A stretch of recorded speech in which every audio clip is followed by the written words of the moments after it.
What up, heel faction? Welcome back to Heel Shit. Why do we call it that? Because bad guys do heel shit. I'm Dark Chords, that's Draven Grimes. We are joined once again by Snug Wrestling, and this is Weekend Wrestling, where we bring you the biggest stories from the previous week in wrestling. We'll get into it all right after this, and a promo for our newest members only, was it fucking series? Members only series. Here we go. Cool! Living fast, we ain't slowing down. Always ready to turn heads around. Heel Shit Podcast, where the bad boys reign. Never following the norm, always causing pain. Beautiful night here on Glass Key, CB Thai Red Light District. We got an overcast day here on Skull Island. Underground Thai Arena, invitation only, Chinese warehouse. Oh, we're starting strong with the Foreign objects! Oh, fake bitch slam. Oh shit, double bitch slam. You know, in Tyson's last match, we saw him a little bit hesitant to throw that right hand, but tonight he's looking like he's throwing that without question. Oh, there's no fucks given right there about that right hand. Hey, notice his emotion never changes on his face. Vince McMahon in the corner jerking off. Blabbering like a fucking idiot over there. My joints find it hard to actually put this pose in order. We're going to talk about that bullshit. You were off for like 30 fucking minutes. Oh, he's got him up. Is he going for the F5? Maybe an attitude adjustment, a DVD? I think it's the bad news slam, actually. God damn it, Elwood, what the fuck? If you got any matches you want us... You bought him a phone? Sit down. Don't move.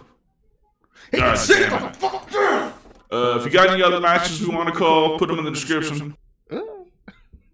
Alright, guys, we are back. How you doing, Edgar? I'm doing good. Happy New Year's Eve, everybody. How are y'all doing? Oh, we're doing good, man. Yeah, can't complain too much. We're trying to get this trash of a year out of here so we can start anew. Right. Yeah. You made it. Y'all made it.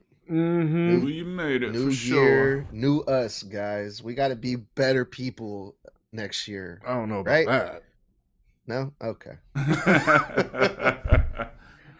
Alright, so what are we going over first? First, let's talk about Jordynne Grace, shall we? Because since we mentioned it is a new year, her TNA contract reportedly it's expiring soon, January 19th. Well, no, January 2025. So next month, her contract's set to expire, and she becomes a free agent. Jordynne Grace, she's going to be facing Tessa Blanchard on the 19th. This could be her final match in TNA. There's no way that she's not going anywhere else besides WWE, right? Like, at this point, she has to be heading to WWE, right? Yeah, in my opinion, she definitely does. I mean, TNA she's become too big for TNA. She's an absolute amazing wrestler. If she was in one of the top two promotions, she would probably be PWI's #1 wrestler in the female division. She's amazing. Nobody can touch her strength. And yeah, when her contract's over, she needs to show up in the Royal Rumble once again, but as a roster member. Or more or less at this point, she needs to use this as a bargaining chip to get the best deal she can from either company. Do I think she's going to show up in the Rumble? Absolutely, without question. She's going to be one of the biggest draws in that. If she ends up actually going over in it and actually winning that just solidifies that she's either signed a contract or she's well on her way to sign a contract. She's just on a handshake deal, which Sean and Hunter are very fucking good on that, and they're very fucking professional when it comes to handshake deals. Absolutely. As far as her chances to go in AEW, it's just not her style. No. There's a great women's division in AEW. There's a lot of great competitors besides Mercedes Moné because she's fucking dog water. But other than that, there's really it's just a clash of styles. It's not going to benefit her. So I can definitely see her in Rhea Ripley. I can see her in Bayley. I can see her and Charlotte Flair's rumor be coming back soon. I can see all these matches happening and going over well. I see them can be co-main events on Blood and Money Manias, Crown Jewels, the Big Four, even the minor pay-per-views.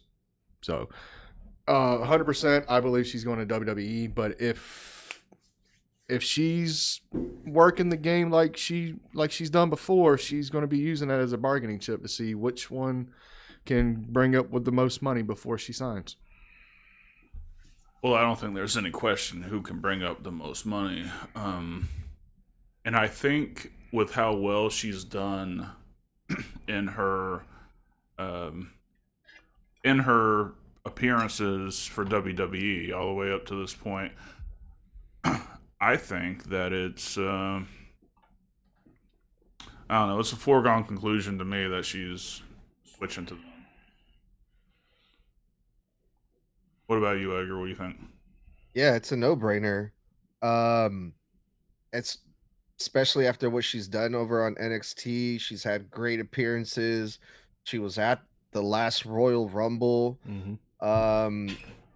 There's just a lot more things I feel like that she can do in the WWE, but man, the WWE could offer her more money, but there's things that, for example, AEW can offer that the WWE can't, that she might, I don't know, might find intriguing, like the lighter schedule, the creative freedom. But man, she's just built for WWE, man. So I'm hoping that she takes that route. Now, if she does go to the WWE, are you guys thinking NXT or straight to the main roster? There's no way she's going to NXT.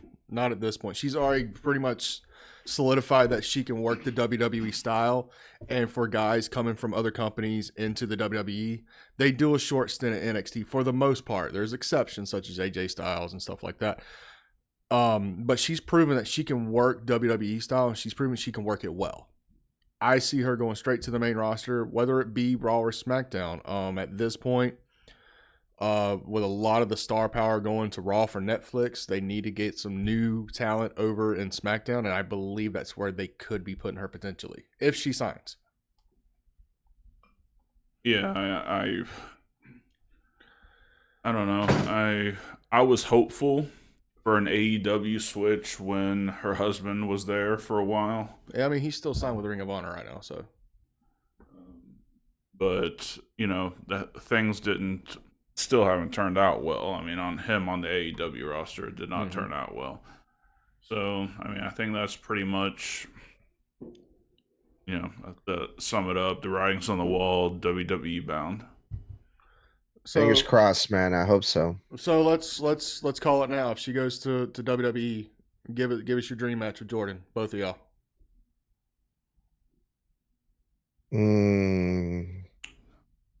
Bianca Belair. That's a good one. See whose power is power is power. Rhea Ripley, I would say.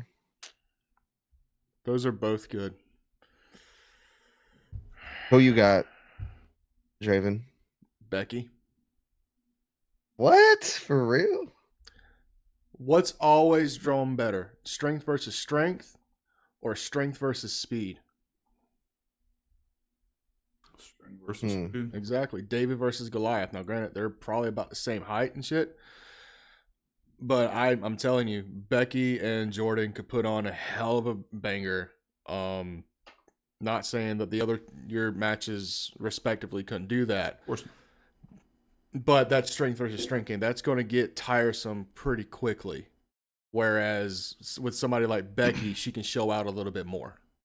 Yeah, I agree. I like it. Yep. All right, what you got next? Closing thoughts on Jordynne Grace, y'all? Anything else? Bad as hell. Subscribe to her OnlyFans. Does she have one? Oh yeah. Yeah. It's just like bikini shots and her working out topless. But subscribe to it. Fuck it. Like $15 a month. Why not? Damn. Keeps him happy. I don't subscribe. Thank you Okay. very much. That's why. Well, I wasn't expecting that. No, but yeah, great talent. She's a generational talent for sure, and I can't wait to see where she ends up. True. Topless? That's crazy. Anyway, let's. Damn it, man! Edgar. All right, Kofi Kingston, y'all. Okay. Let's go on. Let's move. Let's move forward. Kofi Kingston. We have to talk about him because it feels like it's just part of the thing that we do here every Tuesday. The weekly Kofi update of his shenanigans. He's getting more and more heat, but this guy took it a little bit farther this time around when his mama showed up, and his mom walked out on Kofi Kingston. Kofi Kingston posted a picture on X, a family picture during the holidays, and he like cropped out his mom or like crossed her off the picture, which got a lot of reactions on the internet. But yeah, more New Day, more Kofi Kingston shenanigans. And I gotta say, I'm really loving this, what they're doing with the New Day right now. But yeah, what did you guys think of Kofi's latest acts? It seems to Heelish me act. there is some trouble in paradise. I'm loving it. your accent. In all seriousness, I've always wanted to see a heel Kofi, and I know we had that initial run with New Day, but it was just janky as fuck. This seems to be like a serious, down to earth New Day that I've been wanting to see forever and a day, so to speak. And to see the heel work that's coming out of it, I'm loving it. I'm loving every bit of it. I mean, I kind of felt that on a personal level when he posted a picture of him scratching out his mom, because I've gone through that phase in my life as well. I'm loving it. I'm loving every bit of it. I love how the promos with them are just straight fuck yous from everybody, whether it be babyface or heel. I mean, last week we had Dominic even basically tell him to fuck off. You had Jey Uso this week tell him to fuck off. Yeah, I'm loving this. I'm loving the character work, but I want to see how this is going to affect them in ring. And I get it, they're building it up for them to actually do like a big run as a heel tag team. But I need to see where it's sitting, because it's been so long since Xavier's worked as a heel. I mean, the last time he really worked heel was in TNA when he was doing the thing with Pac-Man Jones, and I was in like fucking 07. Yeah. Holy shit. And as far as Kofi goes, I mean, he's always been like the baby face, regardless if he was heel or baby as far as where he sit in the roster. I want to see some diabolical shit from these two. I want to see them kind of get away from the New Day shit. As far as like the colorful time, I want to see like a down to earth Kofi and Xavier. That's what I want to see from this, and I'm hoping I get to see that. Yeah, I mean, I like the pettiness of what's going on. I've never been the biggest fan of the New Day or any of their members. Not that they're not good, not that they can't go, not that they don't have good characters. It's more along the lines of their personas just don't grab me. Like they just don't do it for me. So I'm enjoying the pettiness, and if they come up with something that's gonna draw me in, so be it. But it's not. They've never been like high on my radar anyway. Yeah. For me, they've always kind of seemed like just that reliable mid-card tag team. You know what I mean? Same with like Ziggler, same with Miz. Like they just fat in that little area, so to speak, on the roster. And to see where this is going, I'm excited for it. I want to see something new, more or less. Yeah, 100%. When it comes to the New Day, they've had a couple matches during like the holiday tour and the live events.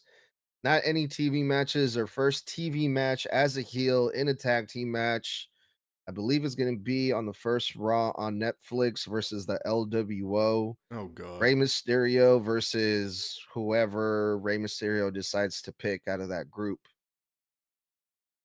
Oh, don't tell me they're going to put Pentagon in that spot. God, I hope.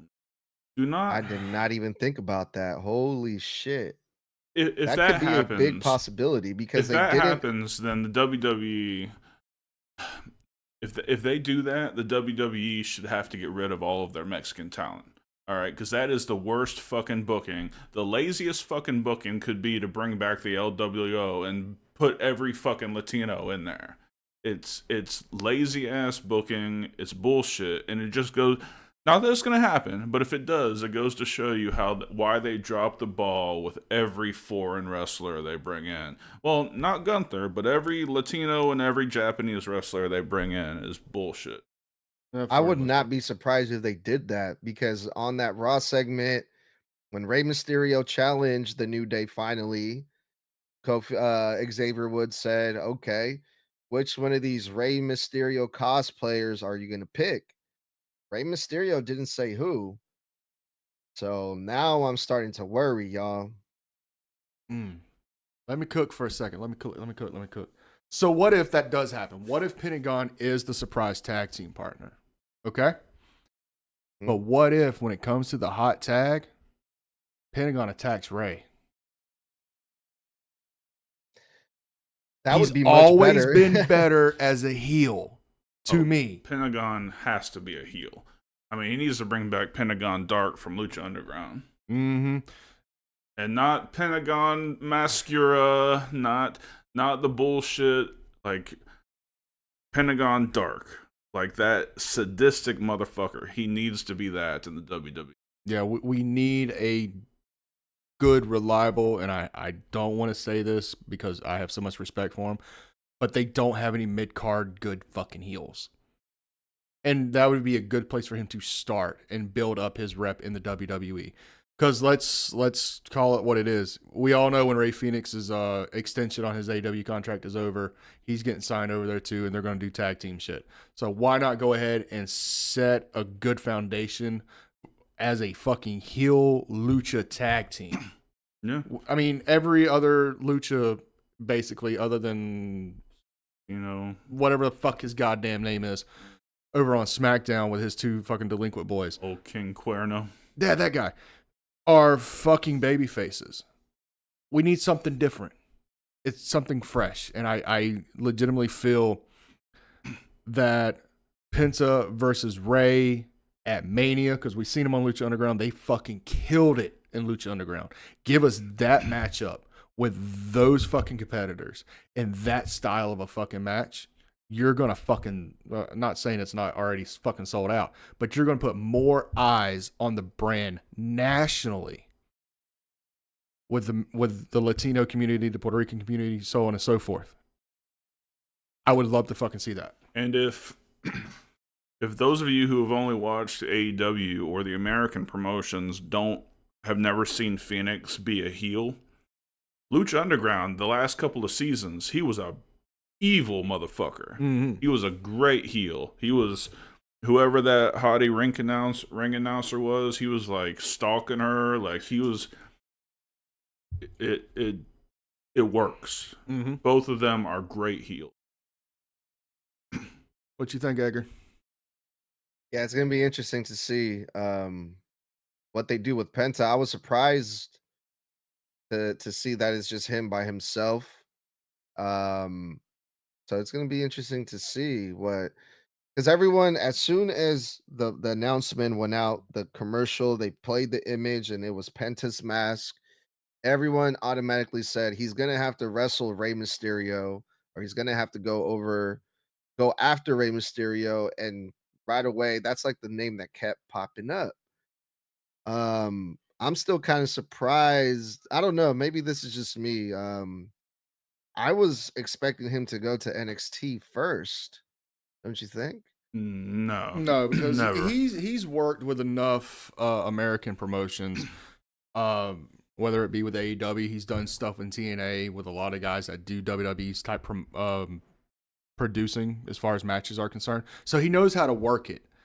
And I've heard it through the grapevines too that they were shocked that he didn't wait for Phoenix to get out of his contract. Well, let's look at it from this point. Penta's hot as fuck right now as a free agent. 11 months from now, when Phoenix is a free agent as well, that heat, so to speak, is going to be off of Penta. He's just going to be another fucking luchador, and that's not what they need. They need to capitalize on this fucking popularity of Pentagon. Let him go out there, do his thing. Let him be a fucking badass heel, and say if you do want him to be a fucking babyface, turn him a babyface fucking, I don't know, September, October, towards the end of it. You know, start having them have a fucking group of guys, fucking Judgment Day. Fucking, assuming they fucking last that long. Fucking, you know, start ganging up on them. That fucking opens the door for fucking Rey Fenix to come in and make the save. All right, for you guys listening, there's fucking fireworks going on outside. I thought it was Batista. So if you hear pops, that's what it is. Yeah, Edgar, any final thoughts on this? I think they could do a good job of like doing the Kevin Nash intro, like when he first showed up at WCW, like Penta's into some shit, and all of a sudden there's Raven, or there's Ray. There's Raven. Yeah, there's Phoenix, behind the bad guys or something. I think he could pull something like that off. I'm good with that. And sorry to really tear this into a tangent. I know this was supposed to be Kofi and Xavier's thing, but the door was open and I had to open the conversation because it's WWE style booking for them to do some stupid shit like that. Yeah. Boy, You the more I think about it, the more I think you guys are right, man. I think he's gonna end up being Ray's partner versus the New Day. I don't know how I feel about that, but if they run it the way I want them to and have him turn on Ray mid-match, I'm fucking all for it. Yeah. Give him that initial babyface pop for his debut, and then just let him go to town as a heel. Yeah. Well, before we head on to our next story, let's throw it to a commercial or two. Havoc Energy Drink is the energy drink for gamers and streamers by gamers and streamers. Not only does it have the B vitamins and caffeine that you're used to in your energy drinks, but it also has a healthy dose of creatine for mental acuity to help you win that next game or focus through that next stream. Go to tryhavocenergy.com and enter the code HSP10 at checkout for 10% off your order. Again, that's tryhavocenergy.com, the code HSP10 at checkout for 10% off your order for the greatest energy drink ever. Yeah. All right. And, I guess we're still on the 3 months free at Amazon Music Unlimited. Use the link in the description and you can get your first 3 months off a new Amazon Music Unlimited subscription. It's only $9.99 after that, and you can cancel it anytime. Get unlimited access to over 100 million songs at the click of a button. Get your first 3 months on the Heel Shit podcast. All right. Yeah, buddy. What you got, Edgar?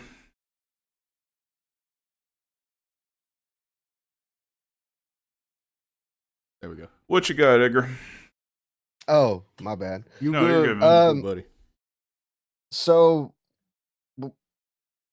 when it comes to like new wrestlers, we're talking about like the WWE. This guy's not really a new wrestler, but he feels like it because we don't ever get to fucking see him at all in the WWE. Mm-hmm. But he is still part of the WWE roster. You guys remember Omos? Oh my. That guy, he's still part of the WWE, but we Mhm. never see him. We don't see him on NXT. We don't see him on SmackDown. We don't see him on Raw. But he is scheduled to make an appearance at the beginning of the new year in Japan. He's gonna be wrestling in Pro Wrestling Noah in a tag team match with Jack Morris, I believe, is his tag team partner for the GHC Tag Team Championship belts. And this match is actually taking place tomorrow on Wednesday. So Go Zero. we haven't seen Omos in the WWE since like before WrestleMania. I think his last appearance was the Andre the Giant Battle Royal, and he goes to wrestle in Japan of all places. How do you guys feel about him not wrestling in the WWE, but he gets to go overseas and wrestle in Japan? So I agree with that.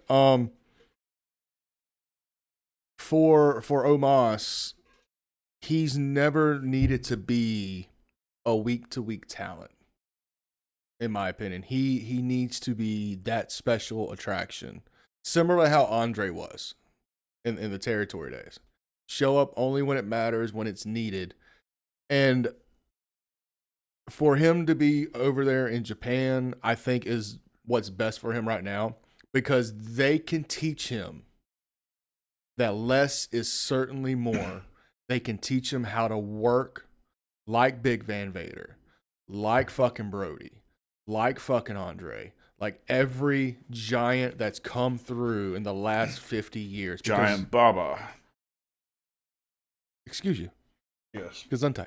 Yes, but him too. Yes, him too. It's a great learning experience. We had Nightshade on here 2 weeks ago, I believe, and she also explained because she is of a bigger stature for being a female, that there is a lot of people that have helped her understand the psychology of working as a bigger person as opposed to a smaller, more American style of wrestling. So this is a great opportunity for him. Just because you haven't seen him wrestle on TV doesn't mean he's not been working. He was on 6 Feet Under with Undertaker and his co-host, and he made it very clear that just because you're not seeing him on TV doesn't mean he's not down at the Performance Center every day, running the ropes, working on stuff, helping the younger talent somehow, some way with the bigger guys, trying to, you kind of get it. I mean, he's kind of got Undertaker's kind of wavelength right there, and they actually do have a lot of like-mindedness when it comes to working. So he's kind of been bestowing that knowledge that he's learned from guys like Kane, like Taker, like Paul White, like Mark Henry, and trying to help these younger big talents, so to speak, down there in the Performance Center. I think this is a good way to bring him back to television, bring him back at the Rumble, and only use him as a special attraction. As a heel, do not fucking talk.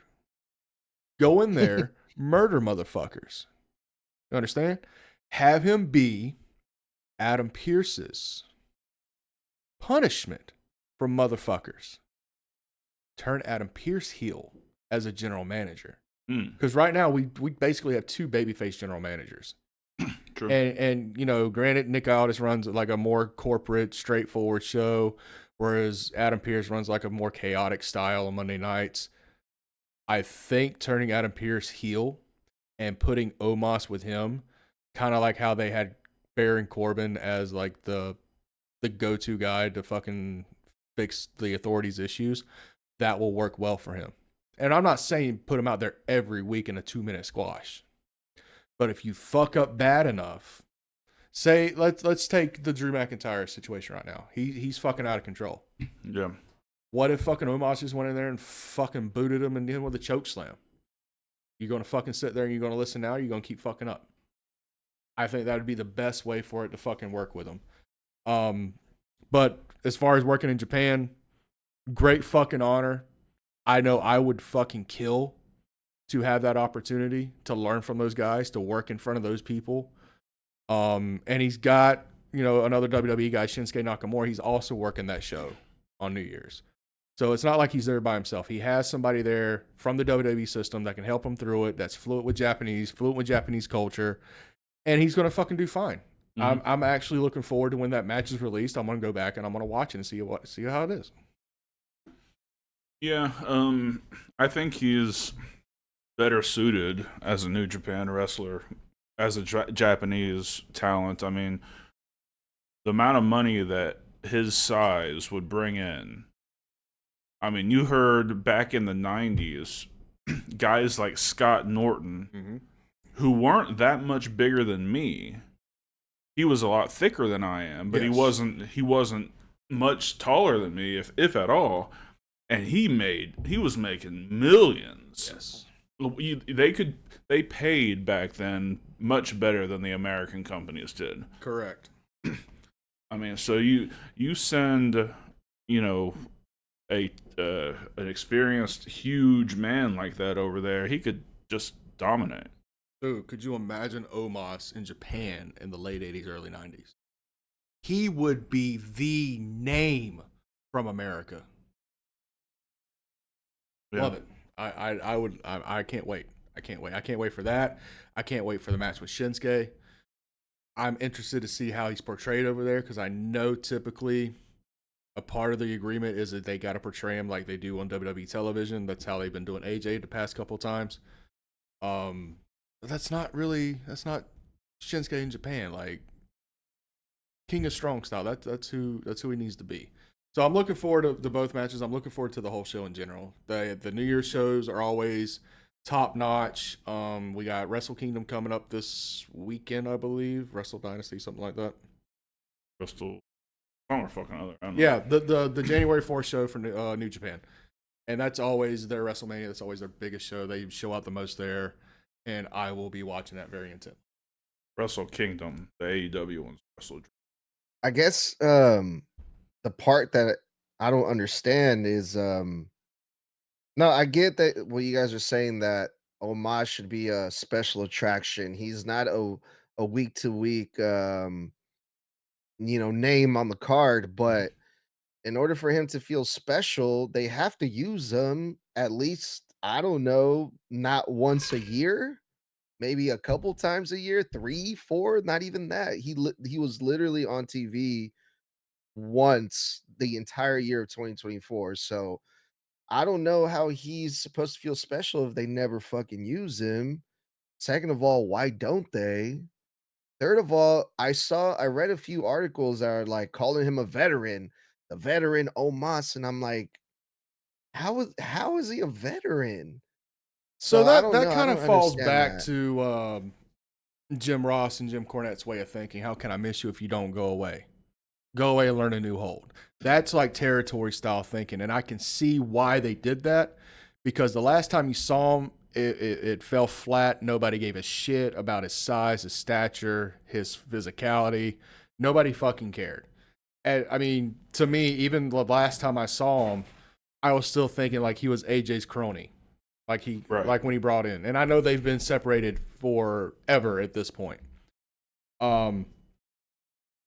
For me, if this was my company and I sent him over there, I would take this opportunity, like I said, to repackage him. So when he does come back, say at the Rumble, they can pull from that he had a full tour of Japan. You know, even though if it's one show, he had a tour of Japan. He's come back. He has this new mindset, this new attitude, The and new finisher, like they could do a lot with him. he don't even need a new finish, dude. Just give him the two-handed choke bomb. He's that size. Like, I mean, he's better than fucking Kali, but he's like 7'3" for shoot.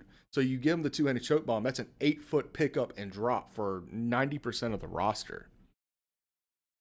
He's a lot more athletic than a lot of the big guys they've had come in, such as Kali, such as fucking what the fuck is that one dude's name that fucked up the Undertaker streak? Giant Gonzalez. He actually knows how to work his size and work his stature. Hey, watch it. I'm sorry. I know that's on your Mount Hey, Rushmore, and I do not if apologize for talking shit about Giant Gonzalez or Logan Paul. if Omos wants to get over, he should watch some Giant Gonzalez tapes. Hey, I think you should bring back the outfit. I know what you're getting for Christmas next year. Giant Gonzalez outfit. Yes. So yeah, No, fuck that. I want the Giant Gonzalez outfit. Find it. I'm at the break into Connecticut, but I'll make it happen. All right. So as far as your concerns, I can understand where you're coming from. But from a booking standpoint, that's how I look at 90% of this shit. This is the perfect opportunity because he's been under contract. He's been working at the Performance Center. He's been honing his craft. This is a good opportunity for him to go out there and make a name for himself outside of WWE and then bring it back. Otherwise, why the fuck you got him under contract and, still paying him all this money when you got talents that you've released that have athletically been a lot fucking better? Exactly. Make the best of a bad situation. Yeah, I mean, the only thing I can think of is they have him there for a reason. They're gonna use him for something, and maybe 2025 is gonna be the year of Omos. I wouldn't go that Right. far, but he's Well, definitely going to shit. make an impact in some way, shape, or form this year. If they're pulling the trigger on a Japan tour. I agree. Okay, that's what I meant to say. Cool. Yeah, cool. So what you got next, buddy? All right. This is the one that just happened last night. The last final segment of Monday Night Raw, the face-off that everyone is talking about. CM Punk went face to face with Seth Rollins. Are you team Seth? Are you team CM Punk? Me personally, I'm team CM Punk, Well, but Seth Rollins. Before we get too Yes. deep into that, let's throw it to our last commercial break because I know Draven wants to cook on this. Oh, we're gonna cook tonight. Let's So, go. we will be right back. Vodka, Evolve, Castell. Indulge in the Red Revolution. Beautiful night here on Glass Key, CB Thai Red Light District. We got an overcast day here on Skull Island. Underground Thai Arena, invitation only, Chinese warehouse. Oh, we're starting strong with the Oh, fake bitch slam. Oh shit, double bitch slam. You know, in Tyson's last match, we saw him a little bit hesitant to throw that right hand, but tonight he's looking like he's throwing that without question. Oh, there's no fucks given right there about that right hand. Hey, notice his emotion never changes on his face. Vince McMahon in the corner jerking off. Blabbering like a fucking idiot over there. My joints find it hard to actually put this pose in order. We're gonna talk about that bullshit. You were off for like 30 fucking minutes. Oh, he's got him up. Is he going for the F5? Maybe an attitude adjustment, a DVD? I think it's the bad news slam, actually. God damn it, Elwood, what the fuck? If you got any matches you want to... You bought him a phone? Sit down. Don't move. God damn it. If you got any other matches we want to call, put them in the description. And we are back. All right, so Punk Rollins. I gotta say, that promo was fucking ridiculous. That was probably the best promo in a long time. You know, back and forth promo. That was the best promo this year. It might have been. They both cut deep. It's personal, and I like it.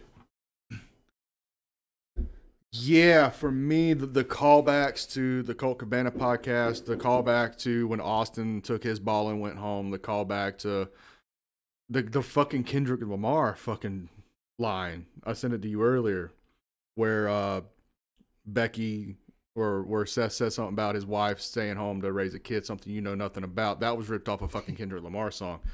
That was a deep fucking cut. But let's get to what we're going to be talking about. The comment that was made, and let's kind of set this up. This is coming from Seth going through all the things about not raising a kid, your previous employer, blah blah blah. And one of the first things that was said was something along the lines, and don't quote me on this because I'm so fucking full of caffeine, I can't think too fucking straight right now. But it was one of those things of, I loved where I work. I just didn't love I did not like who was in charge, but he loved you. Mm-hmm. Now, a lot of people saying that's a jab at Vince. Personally, I'm saying that's a jab at Tony. For the simple fact, leading up to that line, they were just talking about him being in the competition and coming back. Can anybody disagree with that? Yes. Talk to me. Why would Tony Khan love Seth Rollins? because he's a fucking amazing competitor and he loves a lot of fucking wrestlers that are on the WWE roster. He's made it very fucking clear. He said, and Seth was one of the names dropped. Well, Kobe was one of the names that was dropped when AEW first started in 2019. That's one of his dream people to fucking sign. He would love to sign Kobe. Kobe. Kobe is Seth's real name. Oh, I thought it was Not Kobe. No, I thought it was Tyler Black. Is that? No, Tyler Black was his indie gimmick name. Oh, I thought it was his real name. Okay. You fucking Mark. But I mean, yeah, I just I took that more like he was talking about Vince because he said I loved where I worked. I just hated the person that was running it. Because I'm pretty sure at the and he loved you, which I think during that time was Seth Rollins like in NXT. No. Let me add some fuel to the fire. In 2014, when he left, he was just ending the Shield, going into the Authority thing. They were wrapping up with the Shield, and then going into 2015, they ended the Shield, and Seth was doing the Authority thing as WWE champion. Blah blah blah blah. Money in the Blink. Blah blah blah blah blah. But if we go back to the Colt Cabana podcast that we referred to when we were doing your Hell in a Cell review, he made it very clear at the end of his first run in WWE, he hated the company. He hated everything and everyone about it. He made that very clear. And during that promo, he said, I loved where I worked. I just didn't like who was in charge. He's made it very clear. He loved working in AEW, but at the fucking EVPs and the fucking smart mark talents and fucking Tony made it fucking miserable for him. So you know all that put together is how I've come to the conclusion, and it's not just me; it's a lot of guys online who fucking did a deep cut and a deep dive on this shit that's saying that was a jab at Tony Khan more than Vince McMahon. I have a question about that. So you know how the Elite, they go back with like Kevin Owens and Sami Zayn and Cody Rhodes. Is Tyler Black or Seth Rollins in that list too? No, because I can see that if they were all buddies with Seth Rollins, like the AEW guys. No. As far as Seth and the Bucks were concerned, they were mutual. They got along, but they weren't like buddy. They weren't friends. Because remember, when the Bucks were starting to work ROH shows in 2010, Seth just left Ring of Honor for FCW. So he was doing his own thing. So he never really got to be like close with them, such as Kenny, such as Cody when he went to the Indies and stuff like that. So he was never close with the Elite. Does that make sense? I mean, he was close with Cody because he worked so close with Dusty. But other than that, he has no ties to the fucking Elite. Okay, gotcha. Yeah, so just really quick, I'll let Dart get his 2 cents in. I know he has a lot to say about this. That's one of the reasons why I love CM Punk promos so much, because people get really into what he's saying. Oh no, he meant this. Oh no, he meant that. But the point is, he gets people talking about what he's saying. No matter if you're right or wrong, that's the whole point. And also, on the other hand, you have Seth Rollins, who he brings up a lot of good points, and he has all the CM Punk haters backing him up. Even like the people that don't like the WWE or like our hardcore AEW fans are like, see, Seth Rollins is right. CM Punk has been the cancer. He left us. He left the WWE. He did this. He did that. So you got those CM Punk haters siding with Seth Rollins. And I think this is just so fucking great, the way that they're doing this. Seth Rollins is doing a really good job by breaking down CM Punk's credibility as being like this nice hero, lovable guy. And CM Punk, he's pretty much from what I'm understanding, he's like defending himself in all of this, right? Or what do you guys think? To me, the deep jab towards Seth last night in that promo was he wasn't necessarily defending himself to Seth. He was giving an explanation to the audience. And he made it clear, I didn't abandon the fans. I just abandoned you because of what you chose to do. Now, we can get the smart marks in there and we can have the CM Punk haters in there. But I want to preference this. He left at the very beginning of 2015. Right after that, the WWE product became dog shit. It was kind of hard to watch. Yes. Now, granted, they did the best they could with what talent they had. And I'm not saying CM Punk was the reason why it became dog shit, but WWE started falling down that hole of complacency, and they just felt whatever they put on TV was the best thing. And yes, that's 105% Vince's fucking fault. Yeah, because there was no competition at the time. Yes. It was, And at the time, yeah. I mean, we've all had previous employers.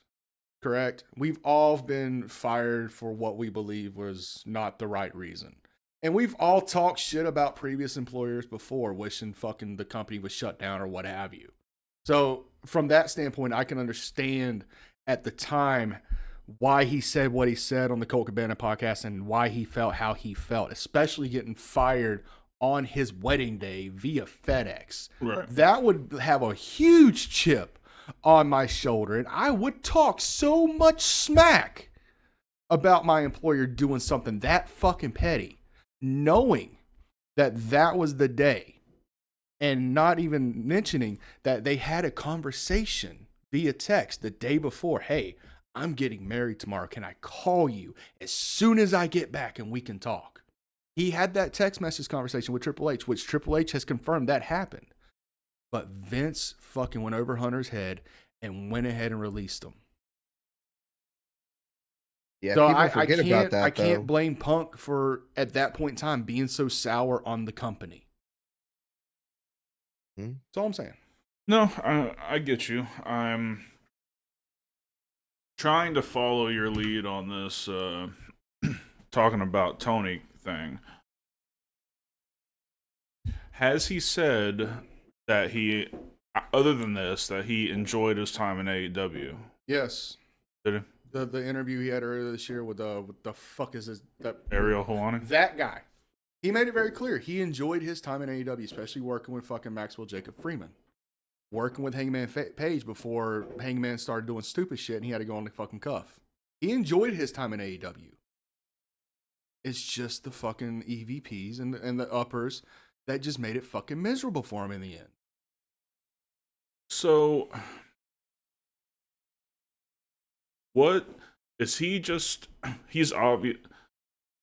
Being cynical and petty, I would say that he's just not a team player. Oh, we've already known that. We've known that for And years. he needs it to be his way. So I don't know. I mean, we all know how big of a piece of shit Vince is. Yeah. Taking a dump over there in the corner.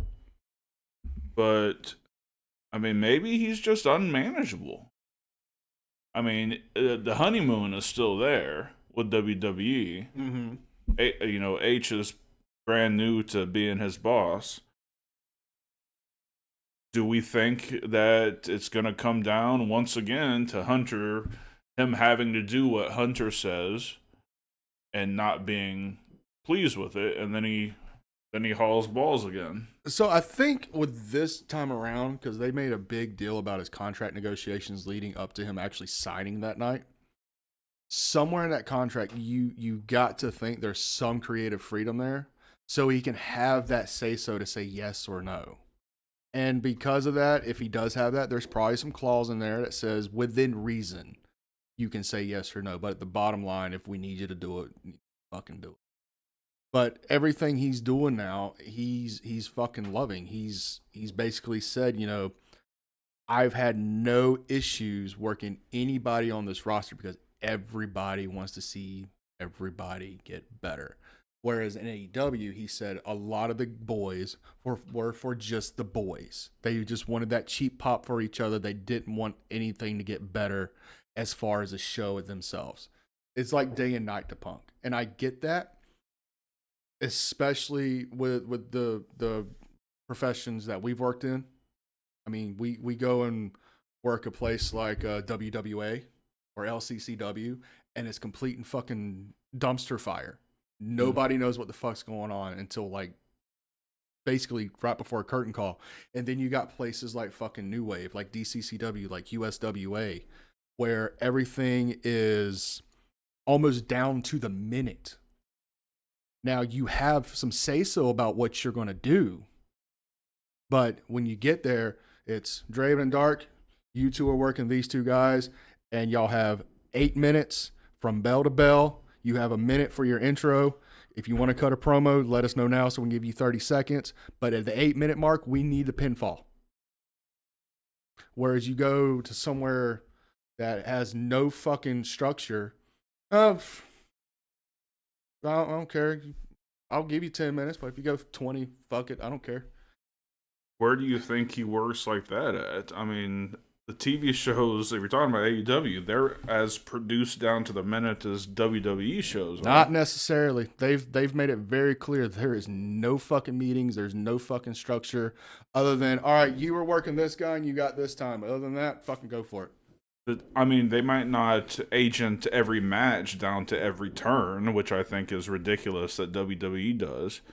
But as far as time goes, they know when the commercials are. They know when the segments have to end. I mean, it's not like they're just out there if two jackasses wanted to go 60 minutes if they wanted to and no one would say shit about it. I mean, I don't see that might play at some bullshit place that doesn't have TV, but it doesn't play with TV. I mean, let's look at it from the fucking booking standpoint, my guy. I mean, yes, you love AEW booking, and that's the fucking thing for a lot of people. But it's proven that if you give the boys too much leeway, you give them too much freedom, it gets shit. Yeah, but you're acting like everybody has freedom, and it's not like that. I mean, John Moxley has freedom. Copeland has some freedom. A few of them do. Dude, but Ricky Starks went on the CVV podcast and basically said, everybody can do whatever the fuck they want as long as Tony says yes, and Tony always says yes. Why isn't he on TV? Why hasn't he said yes to Ricky Starks? The same reason that he's not on fucking television, dude. He's getting punished for the fucking shit siding with CM Punk and fucking siding with Cody Rhodes. Okay. I mean, we went through this a few weeks ago. Well, I mean, when wrestling promotions stop punishing their talent for getting out of line, then we can talk about AEW being different. But I can't tell you until there's a 40-year history of him treating talent like shit when they do something wrong, like Vince, then I don't really care. Fair enough. I mean, it's his money. They're not a public company. It's a private company. Sorry. Yeah, you got a fair point, and you're right to you're entitled to your opinion, just like I am, just like everybody out there is. I'm just saying, I've seen it too many times, not only from television, from independents. If there's not structure, it's gonna fall down, and that's kind of the way I feel with AEW right now. They're stalled. Their momentum stalled. They're losing their audience. Granted, they're probably going to get a nice little bump with Max coming up tomorrow night, actually, tomorrow night's the first Dynamite on Max. So they're probably going to get a nice little bump in the ratings there. But other than that, it's probably going to stall out again in fucking 3-4 months. Their ratings have been going up for the past few weeks again. I'm not talking about from the past few weeks. I'm talking from the past 3 years. They've had a steady decline in their ratings. For the first 2 or 3, 4 years, they were always above 800,000. Bro, 2022, they couldn't get above 800,000. 2023, they couldn't get over 700,000 except for special shows. What? Who have you been reading? Cage Match has the shit broke down weekly, monthly, and yearly. Okay. Their ratings are not as good as everybody thinks they are.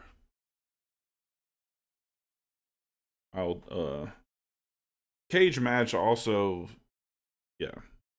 tell me what WrestleNomics says, and then we'll we'll have a discussion about it. You know what? Matter of fact, since we got the Raw Netflix next week, let's do the next HSP, the AEW episode that we've been talking about doing, and we'll bring everything to the table. Why not? Oh, hey Edgar, I forgot you were here. My bad. It's all good, dude. I'm just glad I get to be a fly on the wall for this, dude. This shit's funny. AEW is one of those few things that we don't totally agree on, even though we're going to go to fucking Collision at the end of the fucking month. But you know, that's the thing about us. We can have this disagreement and still be cool on the other side, much unlike a lot of fuckers on the internet today. Yeah, no, that's good, man. So what do you think about obviously the topic was CM Punk Rollins. What is yeah, I wanted to bring up something about that really quick, Dark. I don't think that they're gonna have the same issues down the line with CM Punk. I don't think CM Punk is gonna, take his ball and go home again, because I see Triple H giving CM Punk everything that he wanted, which is the main event at WrestleMania. Mm-hmm. Do you guys think? But are CM you Punk will thinking get that? I mean, that one match isn't going to satiate his however many years he's signed for. I mean, okay, he gets it this year. How many years he signed for? 5. So how are they going to satiate him for the entire time? It kind of. Go ahead, Edgar. I mean, if it's not this year, he's gonna get it eventually before he decides to end his career. I think it's like it's only a matter of time, dude. I mean, a lot of people want to see it. A lot of people have been waiting to see Punk in main event WrestleMania. I don't know. I think this will be the year. I think he will main event WrestleMania.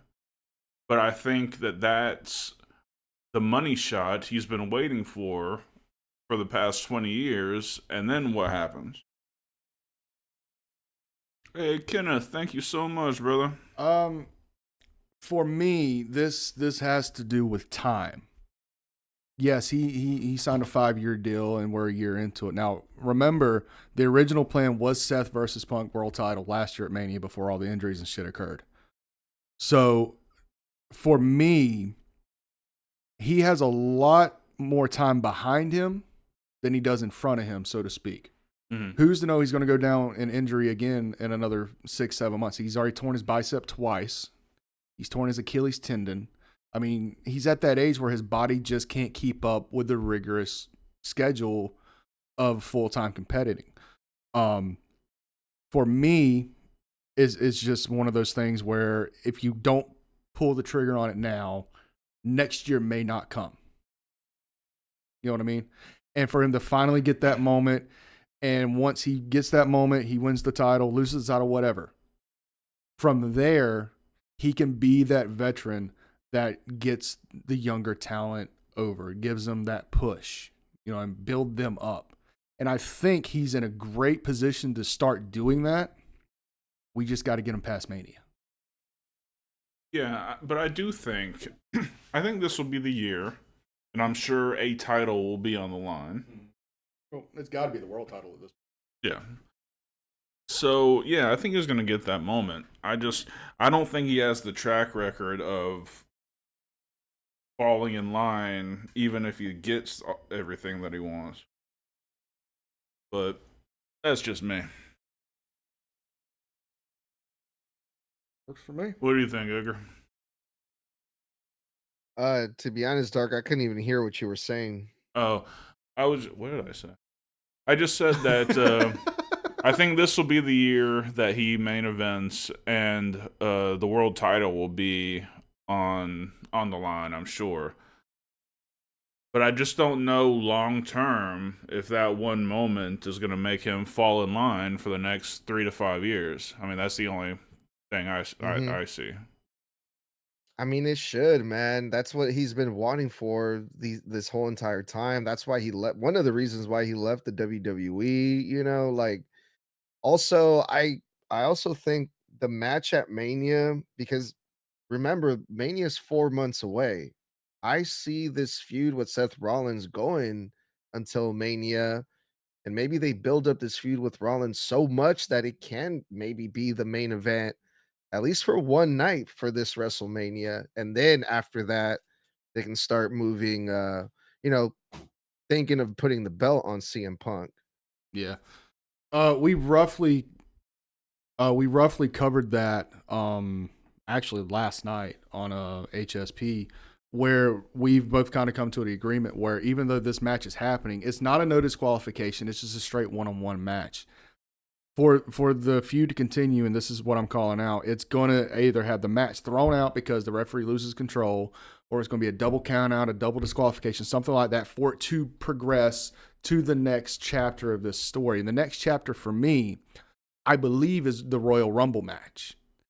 And I know the heavy favorite is John Cena right now, but for me, from a booking aspect, for them to get this story over, because John Cena doesn't necessarily need to be in the main event of WrestleMania this year. He does need to be in the top card. I'm not going to disagree with that. We know who we want for that. But for this, it makes the most sense for this story for either CM Punk or Seth Rollins to win the Rumble. Whoever doesn't win the Rumble, go to Elimination Chamber, which is the next pay-per-view following, have him win the world title in an Elimination Chamber match. That way it still makes Gunther look strong, but it doesn't necessarily put him down any. And Gunther can come back in the world title picture after Mania if needed. So that would set up CM Punk and Seth Rollins for the World Heavyweight Championship main event night one. And again, it doesn't have to be CM Punk winning the Rumble. It could be Seth Rollins winning the Rumble. And just flip-flop that thing. But for me, for the most sense, especially with how Seth Rollins being portrayed as, he's a martyr at this point. He's trying to rid the WWE of a cancer. It makes sense for CM Punk to win the Rumble, get that ride straight to WrestleMania. He doesn't have to risk injury too much. And for Seth to be so focused on getting CM Punk out of WWE, he's willing to get into the Elimination Chamber, risk injury, win the World Heavyweight Championship, and be champion going into WrestleMania. So it's an all or nothing thing. If he can't beat Punk for the world title, if he can't retain the world title, then everything's for naught. If CM Punk wins the world title at WrestleMania, his dream comes true. If Seth Rollins can defeat CM Punk, he's attained his goal. He's made sure WWE is safe from CM Punk, so to speak. CM Punk can go away for a couple months because he's the kind of person we don't need on TV every week. Right. They made that very clear after Hell in a Cell. He can basically work what we call the Brock Lesnar schedule or the Roman Reigns schedule, where he can come back every couple months, set up a feud, and at some point, we got to have CM Punk versus John Cena. Mm-hmm. I feel that could be a good one for SummerSlam. Again, we want John Cena and Randy Orton at WrestleMania. It's got to happen. There's no other way around that at this point. Unless it's a title match. I don't see Cena going into a title match. Like I said, and I know Cena would probably be against this, but for me personally, his last match to retire needs to be winning the 17th world title. Yeah, we were talking about that a little last night. How do you think Cena is going to get his 17th, and when would you think that would happen? If you think that would happen. Damn it, dude. 17, huh? I don't think so, man. I don't think he needs to set that record in the WWE. So for what? So he can say I'm one of the best in the world? I mean, we already know he is. The most decorated of all time would be. I think if they're gonna do it for anybody, it needs to be Cena. Yeah, because Roman's got the longest reign. Yeah. So why not? Yeah, give you're Cena right. The most reigns? But I also think that knowing Cena and knowing how he likes to give back, I think he would much rather put someone over on his way out and say, so that I believe person that can too. be... That's why my thought was him winning it and then losing it. Because I think he has to lose his last match unless I don't know. He's gonna put, like you said, he's gonna put somebody over. So I don't think winning the title can be his last match. but I definitely would like to see him get it. It's gonna have to be the world title, obviously. For me, But it's yeah, still for going me, to be the 17th World Championship, which makes him the most decorated of all time. Yeah. yeah. See, for me, I was never really big on Cena, dude. So I honestly, dude, though either way, for me, it's the same thing. If he wins it, cool. And if he doesn't, I'm okay with that too. But I don't think I don't think they're gonna do it. I don't think so. See, I've always been a big Cena fan. I think he's got the probably the best mic skills of This generation for sure. this generation for sure. One of the most, one of the best mic skills of all time. Thank you, Kenneth. One of the best mic skills of all time. So I've always been a big fan of his. Never been a huge fan of his movies or anything, but as far as a wrestler, I think he's one of the greatest of all time. So I would like to see him get the 17th, personally. Whether he does, whether he feels like he deserves to have more than Ric Flair is probably going to be what it comes down to, whether he says he wants it or not. But I think if he wants the 17th title, they fucking owe him the 17th title. I agree with that, but I also am a firm believer in that all wrestling promotions need to acknowledge all of Flair's title wins. That way it's not just the 16th title. Now, in WWE terms, great story. But everybody knows that there's 5 NWA titles that WWE, for whatever fucking reason, doesn't recognize on Ric Flair to actually make him a 21-time world champion. So that's not taken away from Ric Flair, so to speak, as far as a professional wrestling career. Because he's always going to be the 21-time world heavyweight champion. It's just WWE's mentality of making him a 16-time for whatever fucking reason. And I've looked. I can't figure out why they struck 5 of his 7 NWA titles off the record. It makes no sense to me. Do you think they only count the WCW ones? No, because 2 of those NWAs were before WCW took over.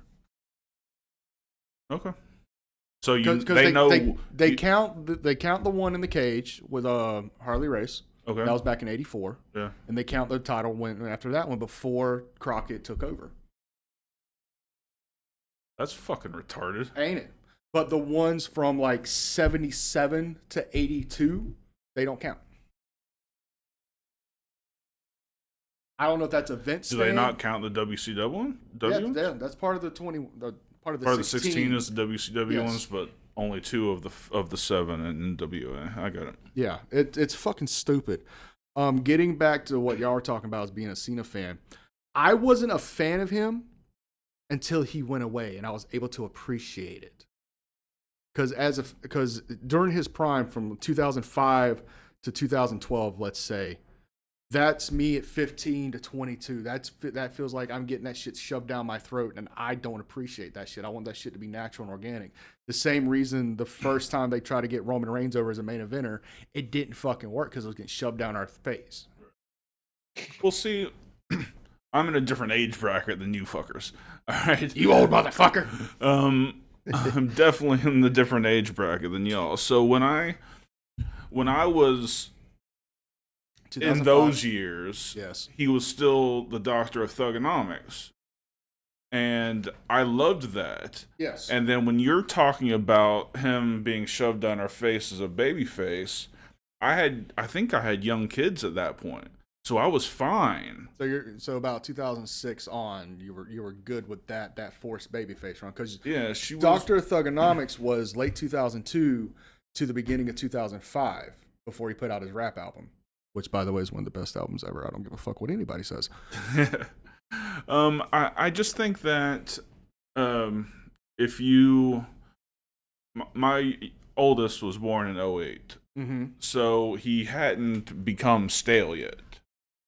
But that was like right there that you're Right. you're getting it forced down your throat kind of deal. So I was pretty much okay with that. I would have liked to have seen a heel turn also, but I'm not even saying, a heel turn per se. I was okay with it, but just make it more organic. Don't force it down my throat.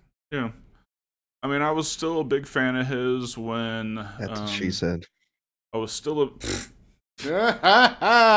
funny man. I was still a big fan of his when he was rocking the baseball jersey and still rapping. Like, Oh, yeah. I still watch that promo when Big Show and Edge and Lita and Kurt Angle and Shawn Michaels were in the ring. That's when it was feeling more natural, though. Like when he first came over on the draft. Yeah. Those first 6-7 months, everything felt natural. But once Vince figured out he's making me a fuck ton of money, I need to put him front and center for everything. That's when it started feeling forced, especially after WrestleMania 22.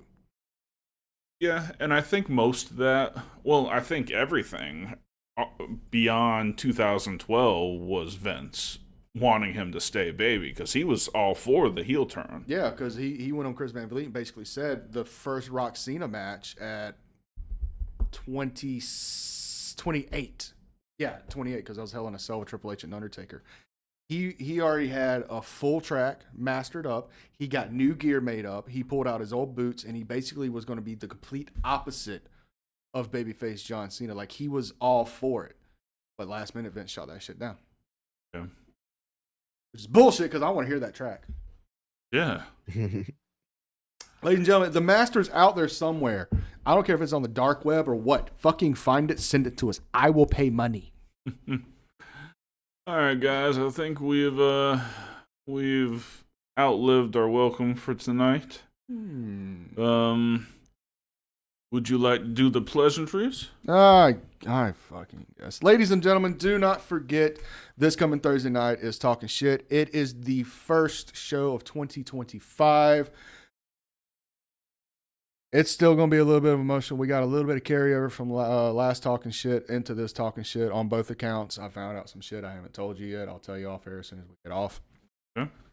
So I want to go ahead and get that out the way so we can have 2025 be a good fucking year for everybody involved. Do not forget the live watch along for Raw Netflix here, HSP live, 8 Eastern, 7 Central. If you want to help us with the pizza money, please send it to the fucking Cash App. And don't forget, I'm sure you're doing a live watch along also, Edgar. But if you're not, you can hop on and hang with us. Yeah, appreciate the invite. Yeah, I'm gonna try to do something like that if my stream doesn't get shut down. If it does, I'll join y'all. Well, there's no way that we're gonna show it. We're gonna, hopefully everyone watching will have it on their TV and we can all react to it. It's but a live watch along reaction. Kind of like how a lot of the podcasts today do the watch alongs, like Eric Bischoff, Jeff Jarrett, all that shit. We'll just have our audio run and they can watch it themselves. And do not forget, next Tuesday night, we will be right back here. Same time, same people, same beautiful motherfuckers. Dark Course, Draven Grimes, Edgar from Snug Wrestling. Speaking of Snug, my guy, plug your shit. Yeah, find me on Apple Podcasts and Spotify, on YouTube. I'm everywhere on Facebook. I'm on Christian Mingle and OnlyFans. No, I'm just kidding. But No, he's not. Snug Wrestling. Check me out. New episode came out today and yesterday. I'm putting out like 4 episodes a week, y'all. So check me out. Snug Wrestling. Thank you. Hey, everybody out there, if you're subscribed to us, subscribe to him. Let's get his numbers pumped up there. I want him to be at least 20,000 by the time WrestleMania hits. Let's make that shit fucking happen, my guy. Absolutely. And let's see, we did that. Don't forget all the social media platforms for Snug as well as us. Ours is at Heel Shit Podcast. His is at Snug Wrestling on all social media podcasts. Facebook, Twitter, Instagram. You know all of them at this point. And let's not forget, last but not least, The merch is beautiful. We have... Fuck, I forgot what we got. We got Heel Shit Podcast merchandise. We got the Forbidden Kingdom merchandise. We got the retro Draven Grimes. We got the retro Dark Horse. We got the new Dark Horse merch. You know what? This is the last week I'm doing that. It's been out for about a month now. This is the last time you get the new Dark Horse merchandise. But coming in the next 3 weeks, we will have new Forbidden Kingdom merchandise on sale. It's going to be fucking amazing. And the Fuck Logan Paul and the Paul Watcher and everything else there on the Streamlabs merch site. Go buy our shit. All right. Well, thank you for joining us. Sorry we went a little long tonight, but we had a lot of people join at 8:40, so we went a little longer for some folks. Yeah. So, for Draven Grimes and Edgar from Snug Wrestling, I'm Dark Chords. This has been Heel Shit. Why do we call it that? Because bad guys do heel shit. Peace. Happy New Year! Happy New Year! Bitches. Cool. Living fast, we ain't slowing down. Always ready to turn heads